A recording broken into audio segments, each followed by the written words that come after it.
Vamos lo de la danza ahora, que él no iba a estar, pero la quería ver.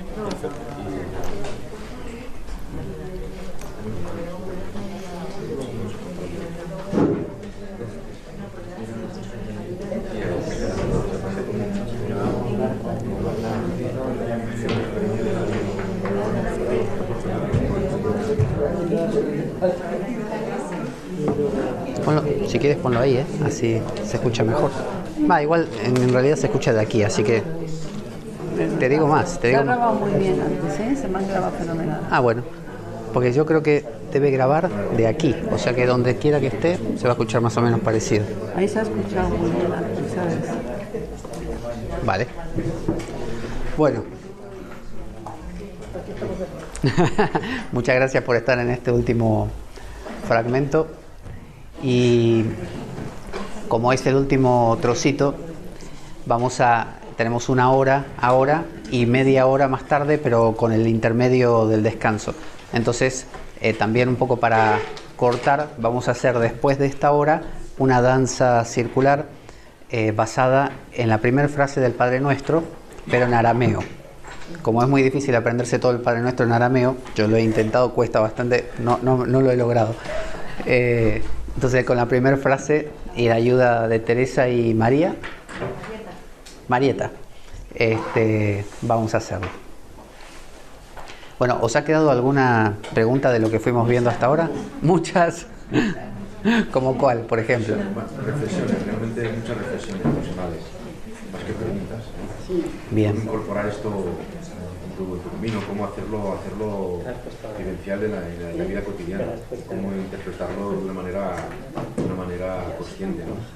Es algo que te planteas muchas veces, pero que empiezas en mi caso empiezas a engranar las piezas del puzzle, que antes creías que lo veías, ¿no? Pero ahora con las piezas te empiezan a hacer más claro. Es claridad lo que alumbra, ¿no? Esto, y las preguntas que te surgen, pero para hacértelas a ti mismo, claro, más que aquí es lo que te gestiona, lo que te sugestiona.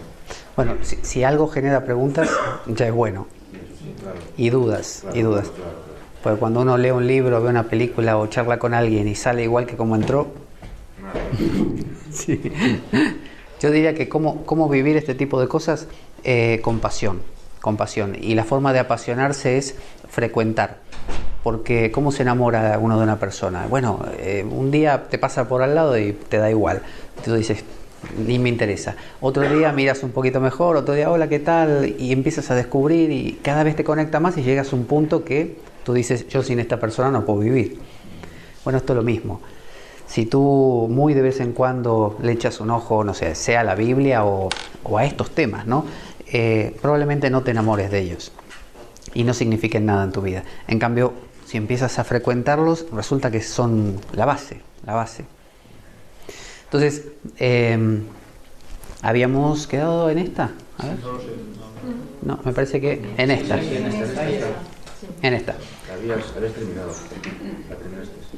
Donde había esta diferencia entre los demos y los ojlos. Y ahora vamos a ver que casualmente uno de los demos, de los cercanos, que es Judas, lo traiciona. Yo no les quería adelantar la película, pero lo traiciona Judas es. Yo cuando era pequeño, supongo que aquí también, cuando era Semana Santa y todo, echaban el manto sagrado y todas esas películas así. Y bueno, teníamos, pero hasta aquí, súper sabida la historia. Así que no creo que haga spoiler. Hay uno bueno. ¿Hay uno bueno? Te digo que no hay uno bueno. Sí, pues Pedro lo niega. Bueno, dice en Getsemaní, sudar sangre es producto del procedimiento alquímico llamado extracción del alma, de la piedra filosofal, de los metales sucios. Los alquimistas, como tienen estos símbolos metalúrgicos, dicen que los metales están leprosos y hay que curarlos. Así como Jesús curaba leprosos, uno tiene que curar la lepra de su piedra. Entonces dice que el procedimiento de extracción del alma, de la alquimia, es como sacar lo mejor, separar la paja del trigo, y eso lo hace Getsemaní. O sea, cuando la vida duele, ahí es cuando se ve lo mejor. Hay un dicho en el Martín Fierro, que es un libro argentino, de José Hernández, y dice, en la cancha se ven los pingos. Y eso significa, en la pista de carreras se ve cuál caballo realmente era bueno. Porque cuando los caballos están desfilando, todos los caballos parecen así muy buenos y uno dice, voy a apostar a ese. Y resulta que cuando corre es un desastre. Entonces, hasta que no corren, uno no sabe si un caballo es bueno. Es la versión de por sus obras los conoceréis, ¿no? Versión gauchesca. ya que tienes el poncho. Entonces, cuando la vida nos presiona, en el fondo uno tiene que estar contento, porque es ahí cuando se da eso. En las florecillas de San Francisco de Asís, que si bien son todos cuentos así muy bonitos y muy coloridos, a veces que suenan un poco como exagerados, San Francisco y creo que era el hermano León iban a propósito a un parque donde había niños que les tiraban piedras, lodo y frutas, porque justamente lo que querían era exponerse a lo difícil, a lo que te complica la vida. Hay un chamán muy famoso de México, Carlos Castaneda, que escribió unos libros muy populares en los años 60 sobre un brujo yaqui del sur de México, de Sonora, llamado Don Juan. Y Don Juan decía que el guerrero tenía que ir a buscar pinches tiranos. Un pinche tirano es justamente un tipo que te hace la vida imposible. Entonces él decía que había pinches tiranos, pinches tiranitos y repinches retiranitos, pequeñitos. Entonces, claro, está el tipo molesto nada más, que te fastidia un poco, pero lo puedes evitar. Pero a veces te topas con aquel que no puedes evitar, con el jefe que ves todos los días, con el compañero de trabajo, con la pareja, que resulta que hay contiendas continuas. Ese es el Getsemaní. Ahí es donde te aprietan y se ve de qué estás hecho. Ahí sale el aceite y se pueden lavar los metales leprosos. Entonces, Getsemaní significa eso, prensa de aceite de oliva. Todo avance psíquico proviene del sufrimiento del alma. Entonces, si uno quiere que la vida le vaya todo color de rosa y todo bien, y probablemente lo pase mejor, pero no va a crecer. Entonces uno dice, bueno, pero la llevo la vida. Trabajo, tengo mi ingreso, mi familia está sana, estoy más o menos bien. Sí, pero siempre te va a faltar algo, que es aquello del qué. ¿Qué soy? El espíritu. Eso no va a estar presente. Es como si un árbol, una semilla de manzano, dijera, mira, ¿sabes qué? Ser manzano implica muchas cosas. Puedes crecer, te da el viento, puede venir el granizo, miles de cosas. Un rayo me puede caer y me parte al medio. ¿Sabes qué? Yo me voy a quedar de semilla. Total, no molesto a nadie, me quedo abajo de la tierra. ¿Qué diríais vosotros? ¿Eso es una verdadera vida de un manzano? ¿Vivirá feliz esa semilla en el fondo? Cierto es que no le va a dar la lluvia, ni el granizo, ni el frío, pero no va a decir en el fondo, aquí me falta algo. O sea, yo en el fondo soy un manzano, en potencia. Bueno, uno en potencia es un ¿qué? Espíritu. Si eso no lo agrego a mi vida, es una ecuación donde algo me falta y lo voy a sentir. Y normalmente cuando uno es infeliz, surge la situación de que uno vuelve infelices a los demás. Porque como uno está mal, todo le cae mal y fastidia a los de alrededor. Entonces, así como hoy hablábamos de que alguien que cambia a todos los demás, como por un efecto dominó, alguien que sufre por hacerse la vida imposible a sí mismo, se la hace a los demás también. Entonces, ser lo que uno es vale la pena. Vale la pena literalmente, porque hay una pena de por medio. Entonces, así como se simboliza Cristo en Getsemaní, así debe ocurrir en cada uno de nosotros para liberarnos del mal, liberar el alma. El alma como sinónimo de mente, ¿no? Hoy decimos la mente. Los antiguos le llamaban el alma, ¿no? Tengo el ánimo decaído, ¿no? O Cristo que decía, mi alma está preocupada, está mal, está sufriendo, pero mi espíritu está predispuesto. Entonces, los óculos son masas inconscientes dormidas. Y no solo traicionan a Jesús los óculos, sino uno de sus discípulos, justamente, el amigo Judas. La traición es parte del proceso de individuación. En una enantiodromía, la enantiodromía es cuando uno, ya dijimos, crea una vida ordenada al crear la vida ordenada, esa isla de orden, el mal, la sombra, lo oscuro queda fuera y quiere entrar. Ganamos en que nos separamos del lobo, le dejamos de alimentar y ahora nos enteramos, oh, hay un lobo. Hasta ahora no me estaba dando cuenta que me estaba comiendo la vida. Ahora lo veo. Pero claro, ahora lo veo y como él ve que ahora yo me estoy apartando, viene a atacarme. Esa es la enantiodromía. Significa el otro que viene hacia mí, lo contrario que viene hacia mí. Eso es deseable. Así tiene que ser. Ese es el proceso. Entonces, está Jesús, está el Sanedrín y los romanos que quieren apresar a Jesús. Está Judas como amigo de Jesús. Judas es amigo de A, Jesús es A. Mi esposa hizo lo mejor posible con el cuadro, pero quedó un poco confuso. Ella me lo dijo. Lo que pasa que al mover unos artículos se movían los demás. Entonces, Judas, ¿qué hace? Traiciona a Jesús y se hace amigo del Sanedrín y de los romanos, gana su dinero, que después se arrepiente. Entonces, traiciona a A y abre las puertas a C, que es el enemigo de A. Entonces, la traición es una parte del proceso de crecimiento. Sin traición no hay mejora, no hay crecimiento. El traicionero es odiado por A, Jesús, o sea, le dice a Jesús, oye, me traicionaste, y que dice, con un beso me entregas, y por lo tanto también por C, porque nadie quiere a los traicioneros, nadie quiere a los traidores. Pero aquí viene algo muy curioso. Dice, lealtad, traición son pares de opuestos. No se puede avanzar sin traicionar lo que fue para poder ser lo que vendrá.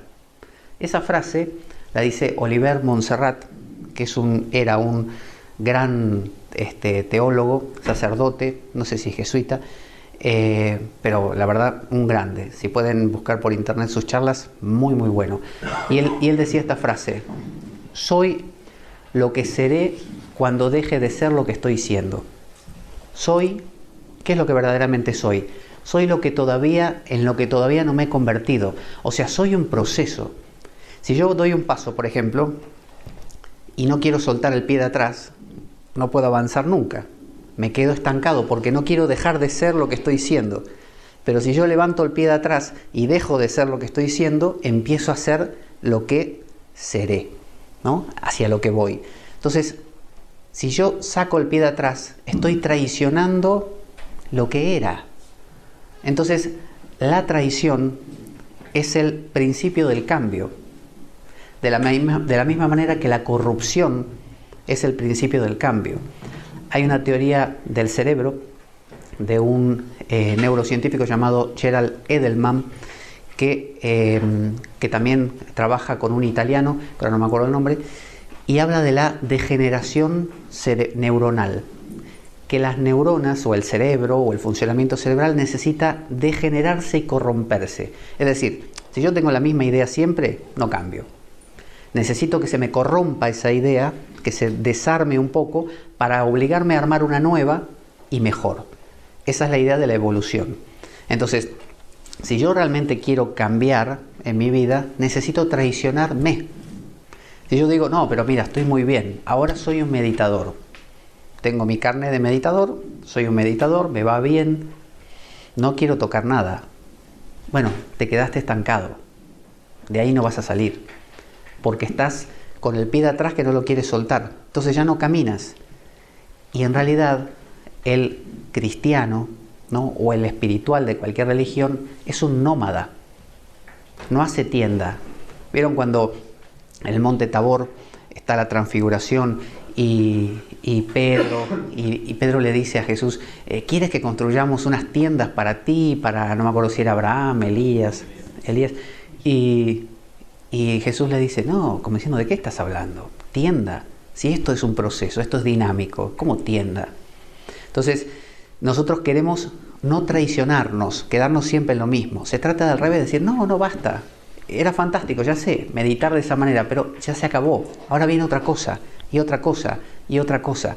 Entonces, la vida se convierte en un verbo y no en un sustantivo. El sustantivo es muerte. Lo único que se queda quieto es lo que está muerto.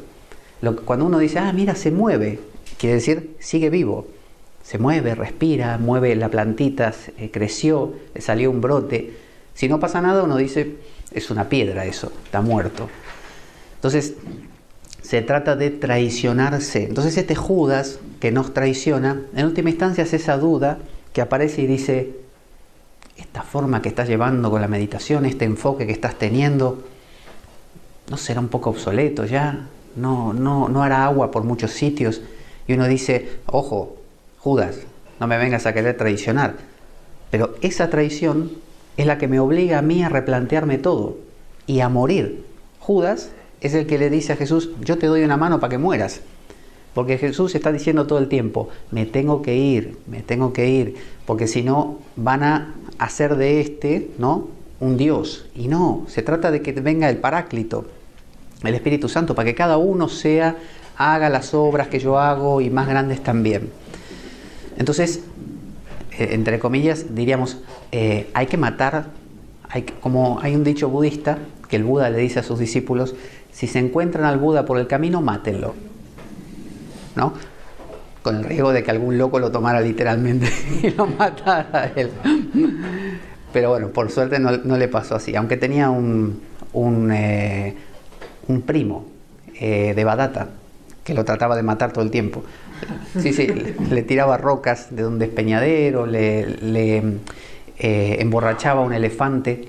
Para la guerra los hindúes usaban elefantes borrachos, porque así llevaban todo por delante, no les importaba nada. Entonces emborrachó un elefante y se lo lanzó, y el Buda se salvó también. Entonces, en el fondo es siempre el mismo discurso, hay que morir. Entonces, si aparece un Judas que traiciona el sistema perfecto que tenías, la teología especial, que tú decías, todo me cuadra, todo es perfecto aquí, ya lo entendí todo, no tengo ninguna duda, capté la Biblia, estás muerto. Te moriste. El día que entendiste, moriste. Entonces, se trata de estar siempre cambiando, siempre con la duda, siempre más. Eso es verbo. Entonces, Jesús traicionó a los judíos con sus ideas heréticas. Jesús era un traidor para los propios judíos. ¿Por qué lo querían matar? Porque estaba traicionando muchas de sus ideas y poniendo en riesgo su estabilidad ante los romanos. Y se les iba a venir una difícil encima. Entonces prefirieron eliminar a ese uno antes que tener un gran problema. Entonces, Jesús era un hereje para su propio pueblo. Pablo de Tarso era un hereje ante los cristianos de Jerusalén. Los cristianos de Jerusalén, Pedro y todos, lo miraban a Pablo y le decían, ¿qué estás predicando? ¿Cómo que los paganos? ¿Cómo que se van a hacer judíos sin circuncidarse? Y él decía, no pasa nada, hay que convertir un montón. Pero ¿cómo? Sin hacerse la circuncisión, sin cambiar la dieta, sin nada. Y no estaban de acuerdo y se pelearon. Y en los Hechos de los Apóstoles está, que se pelearon. Y se dividieron, como diciendo, nosotros nos quedamos con Jerusalén, tú ocúpate de los paganos, y listo, se repartieron. Entonces hay una traición. Lo herético de hoy es la ortodoxia de mañana. El cristianismo era la herejía para los judíos, hoy es la ortodoxia, que a su vez tiene que ser vuelta a traicionar. Eso se llama reforma. El Carmelo tuvo su reforma, los famosos descalzos, ¿no? ¿Por qué? Porque se habían anquilosado y a San Juan de la Cruz casi le cuesta la vida. Los benedictinos tuvieron su reforma, los cistercienses son, los trapenses. Entonces, es la reforma de la regla de San Benito, que se habían vuelto demasiado cómodos. Entonces, y la gran reforma del protestantismo, a su vez es otra renovación. Siempre tiene que haber un desmantelar lo viejo para crear lo nuevo, pero no cada 10 años, cada segundo. Si yo me asiento en algo, me morí. Jesús mismo era nómada, se movía de lugar a lugar. A sus discípulos les decía, no lleven alforjas ni demasiado, no me acuerdo qué, pero varias cosas les decía, no las lleven lo básico, ¿no? Nómada. De nuevo, no es literal, no se trata de que uno ande con nada, sino que tenga una actitud mental y de corazón justamente nómada. Traicionar lo colectivo de hoy se convierte en un aporte a lo colectivo de mañana. Esa es la degeneración de Gerard Edelman, este neurocientífico. Entonces, traicionar a lo colectivo de hoy, el movimiento de Amigos del Desierto, es herético para muchas de las ortodoxias institucionales católicas. Lo místico siempre lo ha sido, pero a su vez es lo que renueva. Si quitamos todo lo místico de la historia de la Iglesia, quedarían edificios, teologías duras y nada más. Y se hubiera desaparecido hace rato. La savia del árbol de la Iglesia es la mística. Pero claro, la mística no se puede controlar. Un traicionero, un traidor, es incómodo, porque nunca sabes por dónde va a salir, a quién va a traicionar. En Juan 13:26, Jesús le anuncia a Judas cuál será su duro papel futuro. Ahí podemos mirar en Juan 13:26.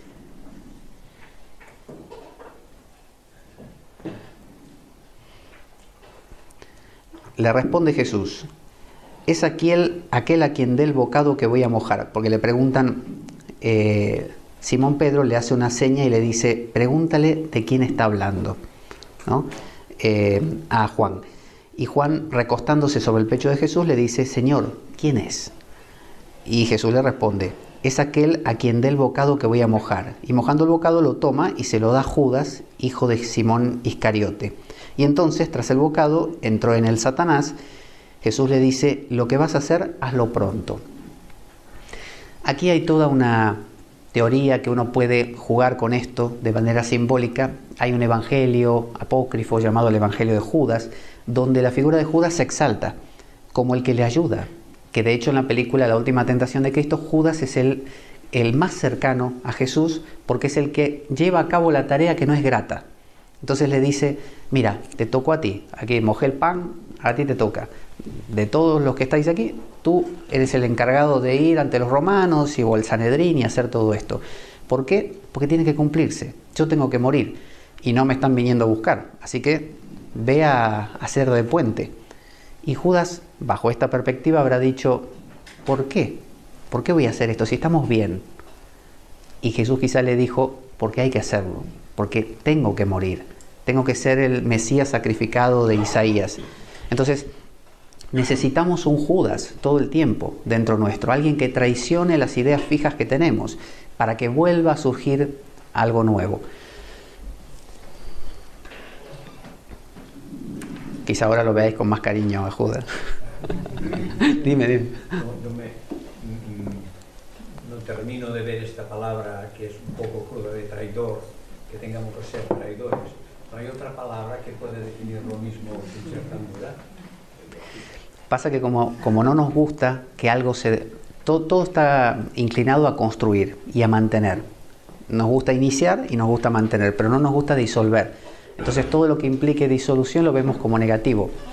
A una persona cuando, tú eres muy cambiante, ¿no? Tú varías siempre de punto de vista, eres impredecible, son todos epítetos negativos.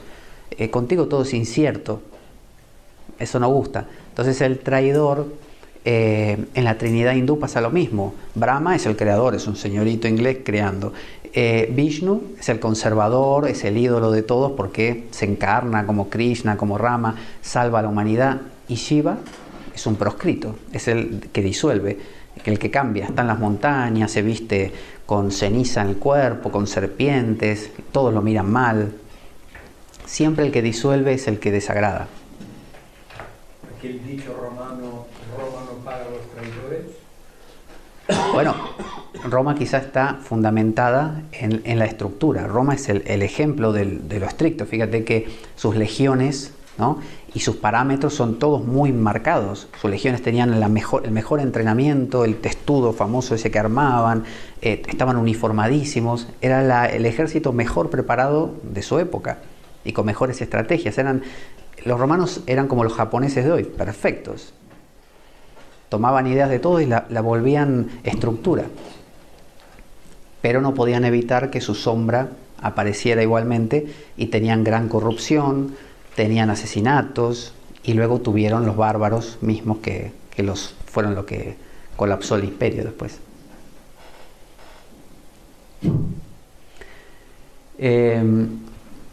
Jesús es hereje porque extrae lo arquetipal de la tradición y lo coloca en su figura. Se diviniza viviendo cada detalle de las profecías. Es un teósforos o ejerce la teosis. Es decir, él mismo encarna a esa divinidad, que es lo que se le acusa a los místicos. Todo místico, cuando está embebido de ese silencio, es criticado por los ortodoxos o los institucionales de que está yendo demasiado lejos. Está casi jugando con decir siento que soy uno con, y a muchos místicos se los ha matado por decir eso. Yo soy uno con Dios, ¿no? Y entre eso y soy, en el fondo soy Dios. Meister Eckhart decía algo así. Y Meister Eckhart se salvó por nada de la Inquisición, de muy poquito. Entonces, jugar con lo traidor o con lo rompedor es realmente renovarse y vivir. Jesús asusta porque no amenaza la physis, sino la psique colectiva. Cuando alguien amenaza el cuerpo, nos quedamos tranquilos, porque es un tipo que mata gente, bueno, lo agarramos, lo metemos preso. Pero el que transforma mentes, ese es peligroso, ¿no? Un Marx escribió de repente El Capital, ahí en Inglaterra, perdido, y cambió el mundo. Hubo miles o varias revoluciones basadas en eso, en esas ideas. Quizá él ni se enteró de que iba a producir un efecto tan grande.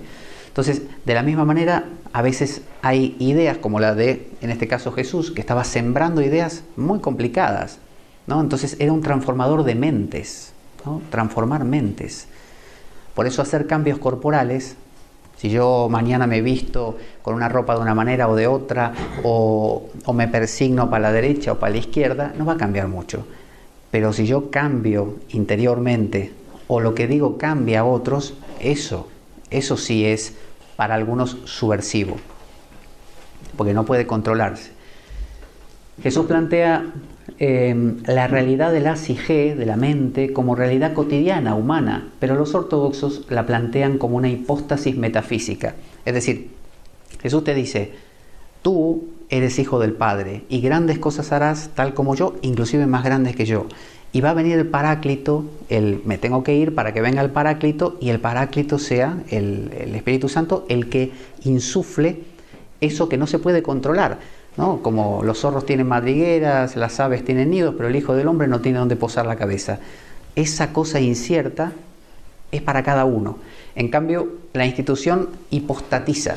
Hipostatizar significa dar forma, o sea, ponerlo en una cosa. Entonces yo digo, no, ese es Jesús, solo Él, adorémoslo, solo Él.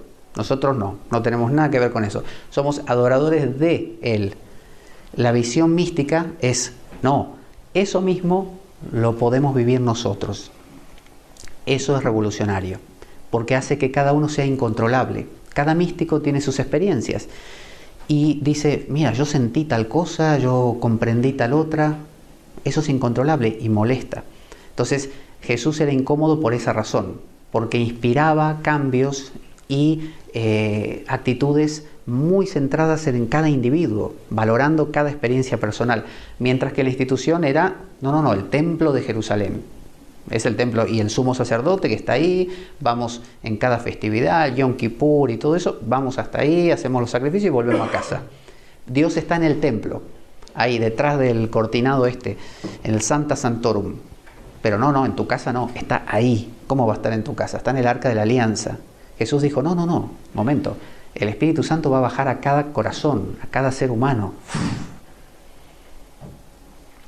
¿Cómo no lo iban a odiar los del Sanedrín? Pero acuérdense que uno tiene un Sanedrín adentro también. Entonces, aceptar ante el tribunal que Él es Cristo, el Hijo de Dios, no es inflación, sino un reconocimiento real de un hecho sentido. Cuando Él dice ante el tribunal del Sanedrín, sí, soy un hijo de Dios, eso era para los judíos del Sanedrín una blasfemia. Sin embargo, Él así lo siente. Es como cuando uno dice, no, cuando yo estoy en el silencio, siento que soy ese silencio. Y si uno entiende el silencio como Dios, bueno, en última instancia soy de la naturaleza de Dios, soy Dios, pero no en tanto Pablo Veloso, sino en tanto a espíritu. Es decir, estoy en el Espíritu y el Espíritu es uno con el Espíritu. No hay diferencia. Eso es radicalmente opuesto a lo que piensa la institución. Entonces, no sería eso una inflación. No estaría yo subiéndome a ningún pedestal. Es una sensación natural de cualquier místico. El problema es qué hago después con eso. Si cuando salgo de la experiencia digo, Estuve en el estado top. Ese que dicen en la Filocalia, ese tuve yo. Bueno, si uno entra en eso, ahí lo que hace es apropiarse de algo, pero en tanto psique, en tanto ego. En cambio, si uno está como espíritu y dice, esto es, sí, me siento uno, soy uno. Pero cuando sale, sabe darse cuenta de que ahora es mente y que cuando hable con la palabra lo va a ensuciar. Entonces cuando le pregunten, ¿qué tal la meditación? ¿Quién sabe? No sé. Supongo que bien, no lo sé. En vez de decir, sí, no sabes, ahora estoy conectado con Dios, tengo ahí, ¿no? Banda ancha. Caifás le pregunta, fíjense los intereses de la gente. Caifás, el sumo sacerdote, ¿eres hijo de Dios? Al tipo le preocupaba que éste se proclamara algo más grande que él. ¿Eres hijo de Dios? ¿Me vas a quitar el poder institucional? Pilatos, ¿eres rey? Porque claro, si era rey, había un solo emperador, sustituiría al emperador, eso era un problema porque desencadenaba un problema militar, social. O sea, a los dos les interesaba eso. Traducido, ¿tienes alguna autoridad que no sea la iglesia o el Estado? O sea, ¿tú derivas tu autoridad de algo más profundo que yo no pueda controlar? Si es así, me molesta. Entonces uno tiene, dentro de todo, que andar con pie de plomo. Entonces, el místico normalmente, a lo largo de la historia, ha encubierto con su lenguaje sus experiencias. Los alquimistas son un ejemplo. Para evitar la Inquisición, hablaban de metales, de cocer cosas, de evaporar, de volver a coagular. Entonces, como nadie entendía mucho, pensaban que estaban buscando oro físico, bueno, los dejaban en paz. Era todo un lenguaje simbólico. Luego, ¿cuándo acabó el tema de la alquimia? Bueno, cuando acabó el tema de la persecución.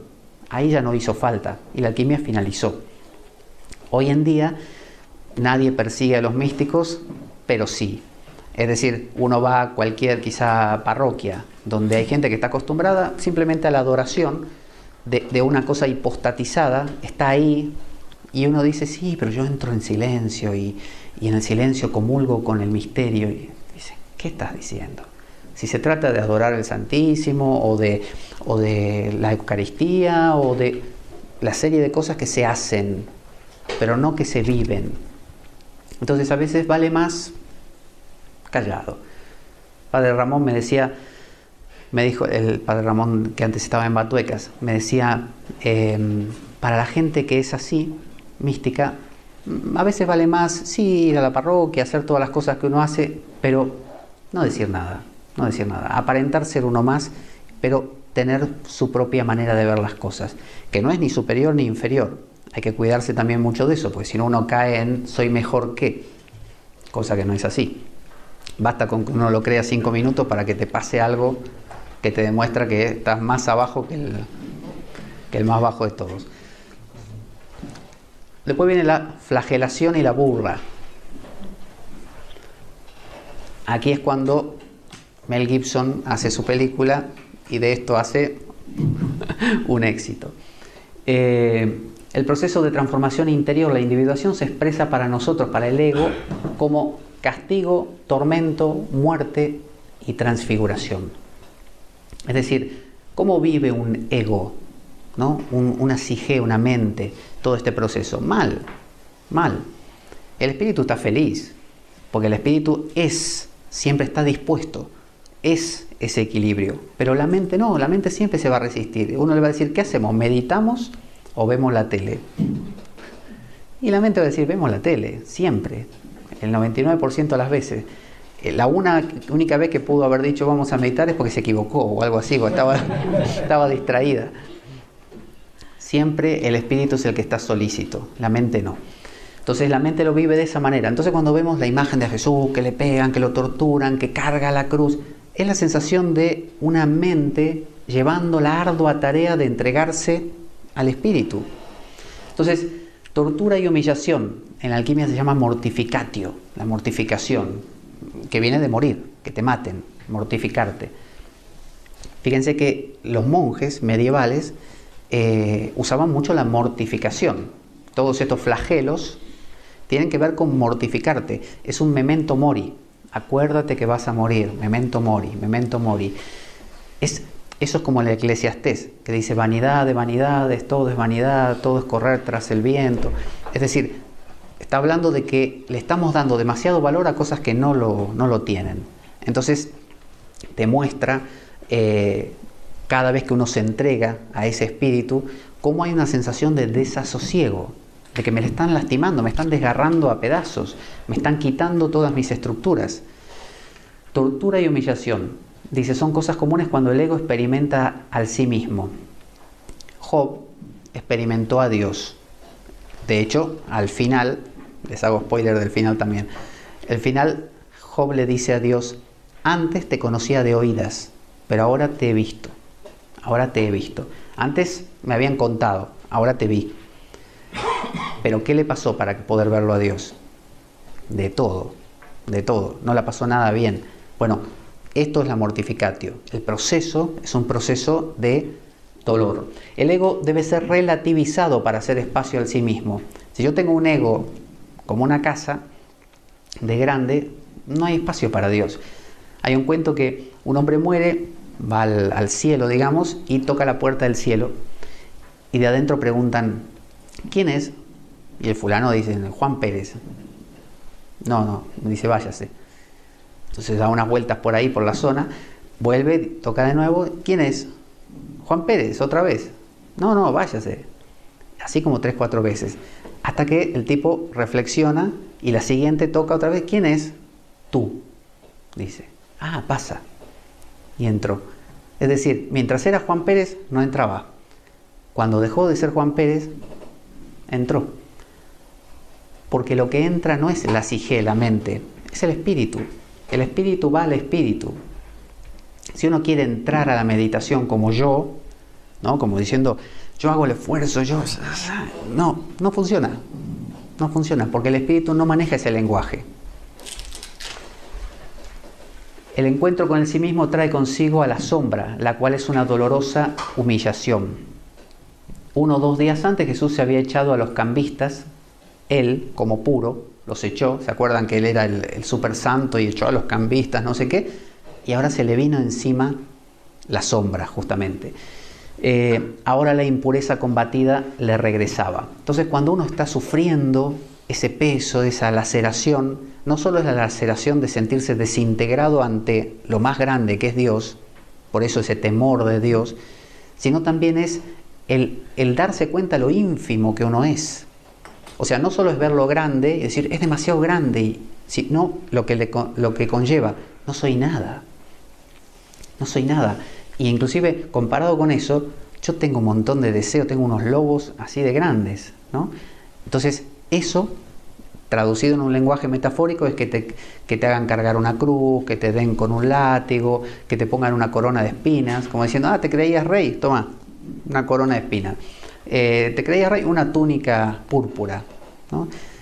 Te creías omnipotente, mira, te pegamos de aquí, vieron que le hacían eso, le pegaban de un lado y le decía, ¿quién te pegó? ¿Quién te pegó? ¿No? Le hacían esa broma a los romanos. Era broma para los romanos, él no lo vivenciaba así. El sirviente sufriente de Isaías no es poner la otra mejilla dócilmente, sino soportar la tempestad del sí mismo con todo lo que traiga sin identificarse con él. Esto es, traducido, sin violencia, o sea, enfado, sin desánimo. El desánimo a veces viene por la entrega, es decir, bueno, ya está, me entrego, ¿qué va a hacer? Esta persona es demasiado molesta, lo que decíamos antes de comerlo, ¿no? Bueno, pero viviéndolo como entrega, me entrego, ya está. El que abandonó, no. El poner la otra mejilla es activo. Cuando te entregas al otro, es con ignis, con fuego, ¿no? No así como me cansé, ya está, no sé, haz lo que quieras conmigo, me cansé, no discuto más. No, ese es débil. Estamos hablando de una posición sumamente poderosa. Entonces, sin entrega y tampoco sin identificación con yo lo hice, ¿no? Yo lo logré, yo pude llegar a ese estado de meditación, yo me entregué, yo soy buenísimo. Entonces, poner la otra mejilla es eso, es activamente comer al otro, comer la sombra del otro. comer la sombra del otro continuamente y ayudar a ese otro, que ese es el acto de agape, de amor, ayudar a ese otro a que construya una identidad él también, una isla de orden. A veces esto se hace a través de las preguntas que dijimos. Cuando el otro te está gritando y te está diciendo, preguntarle, cuando te está por cortar la cabeza, la espada viene aquí, tú le preguntas, ¿por qué? Y lo mataste. El tipo te cortó la cabeza, pero va a soñar años con esa frase y no va a saber qué hacer. ¿Por qué? ¿Por qué lo hago? ¿Por qué nadie me lo había preguntado? En el momento que les iba a cortar la cabeza, lo único que hacían era insultarme o llorar o pedir misericordia, pero nadie me preguntó ¿por qué? Eso desarma. ¿Por qué? Cuando los samuráis, los grandes shogun y todo eso, querían más territorio, se encontraron los monjes budistas y lo primero que hicieron fue cortar cabezas. Hasta que uno de estos grandes señores se dio cuenta de que los monjes budistas les importaba 2 cuernos que les corten la cabeza. Entonces el shogun, señor de la guerra, dijo, me interesa lo que tienen estos, que yo no sé qué es, pero si se pueden dejar matar sin que se les mueva un pelo, a mí me sirve eso. Entonces hizo que sus samuráis se entrenaran con los monjes y así entró una visión espiritual en su visión bélica o militar. Entonces, alguien que se entrega 100% te mata, te parte al medio. No hay forma de defenderse contra eso. Este cambio genera un cambio en la psique colectiva. Genera que el cesarismo se convierta en reino espiritual. En lugar de ser, tengo mis cosas materiales y soy poderoso, psicológicamente domino a otros, ahora uno vive en el espíritu y es rey. Entonces uno se siente. Hay una expresión en la India que usan que es Chakravartin, que significa el señor del mundo. Entonces uno cuando llega a ese nivel, esa entrega al silencio, uno se siente como nada y todo a la vez. O sea, soy tan nada que soy todo. Cuando soy algo, siempre hay un otro que es mi contrario, ¿no? Entonces siempre va a haber uno que me fastidie. Si yo soy uno, hay un dos. Como el otro día que practicamos la danza con María. Siempre hay un dos. No, siempre hay un otro. Pero si yo soy 0, no hay nada. Porque soy nada. No hay nada que me haga sombra. No hay un otro. Entonces, ser nada es lo más grande. Había una vez que en una reunión de un visir, una cosa así, o no, de un, ¿cómo se llama el puesto más alto de los musulmanes antiguos? Era el califa, una cosa así, sí. Entonces tenían esta reunión y entra un mendigo muy pobre y se sienta en un asiento que estaba libre, que era el del califa justamente. Entonces los demás se empiezan a mirar, ¿quién será este? ¿Quién será este? Entonces se preguntan y finalmente no aguantan y le preguntan, ¿quién eres tú? Dice, ¿tú eres acaso alguno de los gobernadores de esta tierra? No, dice, soy más que eso, más que gobernador. Y dice, ¿qué eres tú? ¿Eres un ministro? No, soy más que eso. ¿Cómo más que eso? ¿Eres un visir acaso? Ya se enfadaban. No, soy más que eso todavía. ¿Pero qué eres? ¿El califa? Y ya como que lo iban a matar. Y dice, no, soy más que el califa. Más que el califa. Arriba del califa está Dios. No, soy más que Dios. ¿Más que Dios? Era una blasfemia total. ¿Y quién eres? Nada. Nada es más que Dios. Porque Dios tiene eso opuesto. No Dios o el diablo. Pero la nada no tiene opuesto. La nada es vacío. El vacío. De hecho, nombrar lo mismo ya hace que uno le encuentre un opuesto, que es el lleno. Vacío, lleno. Pero ser nada es ser todo. Te da una sensación de, esa es la verdadera paz. Es una paz como de rey, digna. Por eso Jesús era un rey, pero de un reino no cesárico. Por eso le preguntaban, ¿dónde están tus tropas? No tengo tropas. Si las tuviera sería un reino mortal. Viene la crucifixión. Aquí es el final de la película. Bueno, hay un epílogo,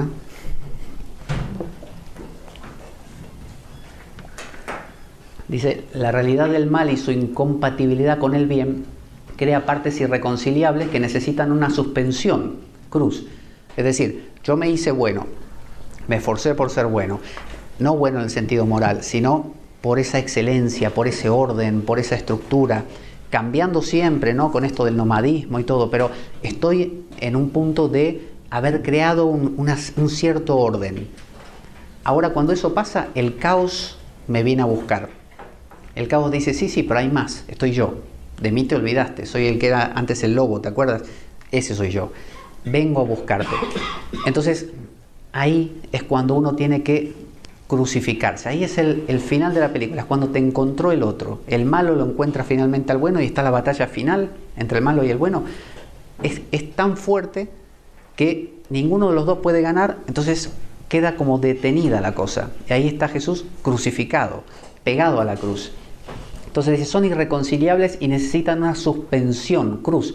Ya que el alma es cristiana, todos tenemos que ser crucificados con Cristo, suspendidos en un sufrimiento moral equivalente a la cruz. ¿Cómo puedo hacer para ser bueno si tengo partes oscuras? ¿Cómo puedo hacer para ser un buen meditador si todavía tengo ganas de no meditar? ¿Cómo puedo hacer para estar en paz si por momentos soy violento? Empieza a haber una dificultad para conciliar lo que ya sabíamos que iba a pasar. Pero nos apartamos del lobo para poder verlo y finalmente poder al final de la película enfrentarlo, pero ya desde una posición bien diferente, viéndolo que él es el lobo, yo soy lo otro, pero en el fondo los dos éramos lo mismo. Entonces ahí viene la suspensión. Lo podemos ver ahí en Mateo 27, 33 al 38. Llegado a este lugar, al Gólgota, que se llama Calvario, le dieron de beber vino mezclado con hiel, pero él después de probarlo no quiso beberlo. Una vez que le crucificaron, se repartieron sus vestidos, echando suertes, y se quedaron sentados allí para custodiarle. Habla en los versos subsiguientes de esos aspectos que van apareciendo, que ahora los vamos a citar. Bueno, esto es una evolución pictográfica. Por ejemplo, antes de Constantino había un cordero con una cruz detrás. Nada más. No había ningún crucificado, porque se lo consideraba negativo. Luego, en la época constantiniana, una cruz, pero sin Cristo. Luego empieza a aparecer este fenómeno en el siglo VI, donde se empieza a reflexionar sobre el evento y aparece María y Juan, como empiezan los símbolos polares, representando justamente que se van a encontrar los dos opuestos. La cruz es cuando la vida te pone contra la espada y la pared y estás entre quiero ser bueno pero no puedo, quisiera abrirme pero no me abro, ¿no? Estás ahí detenido y uno dice, pero entonces me bajo de la cruz y sigo con mi vida. No, sé que esto es, me tengo que quedar aquí. María y Juan, el centurión que le clava la espada Longinos, y el de la esponja, que se supone que le viene a dar un poco de refresco al tema, es decir, el bueno y el malo. Los dos ladrones, que esto es de la tradición, obviamente no están los evangelios, la tradición lo ha sumado después. El ladrón bueno y el ladrón malo, ¿no? Son esos dos aspectos que siempre estuvieron en nosotros, pero que al principio, cuando el lobo se alimentaba de nosotros sin que nos diéramos cuenta, uno no se enteraba que estaba eso. Todo lo que hicimos fue separarnos del lobo para poder verlo y finalmente integrarlo conscientemente, decir sí, soy envidioso, sí, soy celoso, sí, soy egoísta, soy todo eso. No puedo aceptarlo a menos que lo reconozca, y para reconocerlo me tengo que apartar para poder mirarlo. Entonces, cuando creé mi personaje bueno, me fui separando de eso para finalmente decir, ahora lo veo y ahora sé que tengo que integrarlo. Llegó el momento. Entonces, los soldados, el sol y la luna, a veces se le agregaba las imágenes también. Después del siglo XI, Cristo ya no tiene los ojos abiertos, aparece más emaciado, torturado, lastimado. Y después los protestantes lo limpian. Las cruces protestantes no tienen Cristo, porque tiene que ver con el movimiento de la ilustración, del cambio hacia la razón. Entonces hay menor compromiso con lo emocional. Hay esta cosa de que la razón es limpia como una espada y no queremos que tenga sentimientos. Entonces la crucifixión es una yuxtaposición, es una superposición entre nuestro ego, nuestra psique, nuestra alma, y el sí mismo, Dios. Estamos pegados contra esa cruz, clavados contra esa cruz. ¿Quién es esa cruz? Podemos decirlo de estas tres maneras. Es el alma pegada a Dios. El alma que finalmente dijo, listo, haz lo que quieras conmigo. ¡Plah! ¿No? Clavado. Ya no estoy con mis brazos libres y hago lo que quiero y me muevo. No. ¡Pum! Acepto quedar ahí, detenido. Y suspendido. Acuérdense que la cruz está arriba, en el monte y todo eso. Está levantada y fuera de la ciudad. O sea, estoy proscrito. No estoy dentro de Jerusalén, estoy afuera, estoy arriba. Veo todo claramente desde arriba. Al sol y la luna, a Juan y a María, a uno de los ladrones y al otro, al de la esponja y al de la espada. Es decir, empiezo, ahora veo al lobo y todos los opuestos los veo claramente. Todo lo que era yo. Es el hombre superpuesto a Dios, clavado a Dios finalmente, diciéndole, no me interesa moverme más, estoy pegado a ti, de aquí no me despega nadie. Ese Cristo es como si estuviera pegado al anticristo, ese anticristo o demonio, con el que Cristo peleó durante todos los evangelios, haciendo exorcismos. Ahora parece que triunfó. Ahora Satanás se sale con la suya, está ahí clavado a la cruz, está desanimado. Es decir, ahora se lo encuentra cara a cara. Y dice, la cruz nos muestra el inevitable destino de consolidar un lado de la ecuación, el bien. Esto es lo que hicimos, consolidamos un lado, es lo que estamos haciendo. Queremos la pureza, el orden, la excelencia, ¿no? La trascendencia, eso que estamos buscando con la meditación. ¿Qué pasa con toda esa sombra? Va a venir, y está bien que venga. Y cuando venga, a lo bestia, te vas a quedar clavado en una cruz sin poderlo resolver, porque no se pueden resolver los dilemas morales. Por eso los japoneses desarrollaron los koan. Y te dicen, cuando uno dice, maestro, estoy con un problema, y dice, ¿qué sonido tiene una mano al aplaudir? No sé. Ve a pensarlo. Y vuelve el tipo y dice, y el sonido es este. Y mueve la mano al aire fuerte para que suene el aire. No, dice el maestro, no es ese. Y es este. No, tampoco es ese. Y así lo tiene hasta que se cansa y no hay respuesta. ¿Qué rostro tenías antes de nacer? No sé, dice el discípulo, no sé. Y maestro, el Buda, ¿cómo es la naturaleza del Buda? La lluvia en el tejado, dice, los lirios en el campo. Y el discípulo dice, ¿qué bebió? ¿No?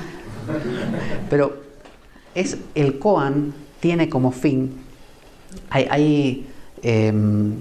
Pedro San José Garcés, que lleva todo un tema de meditación zen muy bueno, yo lo he entrevistado hace un año atrás más o menos, tiene un libro que se llama Los Koan de Jesús de Nazaret, es buenísimo, dice que va a sacar una segunda parte. Está agotado. Yo la alenté a que haga otra edición, dice que quizás lo haga. Bueno, él lo que hace es tomar los episodios de la vida de Jesús como koans, como situaciones que no tienen una resolución lógica. Cosas como esta, busca otros sentidos, como lo de la higuera, maldecir la higuera, frases que dice, para que uno las tenga como en mente, como frases que no están para solucionar las cosas. La lógica nunca soluciona nada. La lógica te hace dar vueltas. Cuanto más preguntas hace, más respuestas uno tiene. Cuanto más respuestas uno tiene, más preguntas le surgen. Y así estás. Entonces, por eso hay un momento en que uno dice crucifixión. ¡Pah! El koan te mató, porque hace que la mente entre en cortocircuito. No lo puedes resolver. Y uno dice, bueno, claro, Jesús dijo eso porque en realidad lo que quería es... Pero en el fondo uno dice, sí, pero esto me lo estoy contando yo, vaya a saber. Entonces llega un momento que como Tomás de Aquino uno dice, basta. La suma teológica muy bonita, pero no era la respuesta. Eso es la crucifixión. Quedar suspendido entre opuestos irreconciliables y no pretender reconciliarlos. ¿Por qué Dios permite el mal? ¿Por qué nací? ¿Qué se supone que haga? No hay respuesta. Por eso dicen, la respuesta es el silencio. Entonces uno dice, bueno, entonces ¿para qué hablamos todo esto? ¿Para qué existe la Biblia? Existe para trabajar este aspecto de la mente que si no se convierte en un obstáculo y llevarla a esto. Llevarla que es como, uno tiene una máquina, A mí me gusta pensarlo así, una máquina muy grande que mete mucho ruido, tanto ruido que no te deja ni pensar ni hablar con nadie. Entonces, ¿qué hace uno? Coge un palo, ¡pah!, lo mete en una rueda de la máquina y la máquina se para. Y uno dice, ah, como cuando uno apaga la radio después de un rato largo o la tele, y uno dice, ah, eso es la cruz. Ahí. De hecho, en la última tentación de Cristo, en el momento en que Él está en la cruz mirando a la gente, baja la película el volumen de la gente, que la gente ¡ah!, y empieza a bajar. Y se los ve haciendo así, pero ya no se los escucha. Él está en ese silencio. Ese es el silencio de la mente que se dio cuenta que no se puede reconciliar. Los opuestos no eran para reconciliarse. Eran para simplemente no intentar hacer nada más con ellos. Soltar la mente, una cosa así sería. Esa es la crucifixión. Tenemos que terminar aquí, Marco, ¿no? Va. Luego nos queda media hora más y vemos lo que falta. Una hora creo, ¿no? 1:30. Queda una hora, Pablo, porque media va a ser... 1:30. ¿Cómo es? 6:30, ahora está... Es que 6:30, 8. Ah, 8. Vale. 6:30, 8, pero en verdad es una hora, porque la otra media o 3/4, no sé, lo que vas a invertir en la danza. Vale. Entonces, 6:30. Bueno, si no agotamos la hora, no pasa nada. Vale. Entonces, ahora sí cortamos ahora y tenemos que hacer lo de las danzas circulares. ¿En la capilla? Sí, pero eso lo hacemos ahora o... No, ahora pues, tendrán preparado el café a las... Ah, vale. ¿no? Y a las 6:30 quedamos aquí en la capilla. Eso. ¿Vale?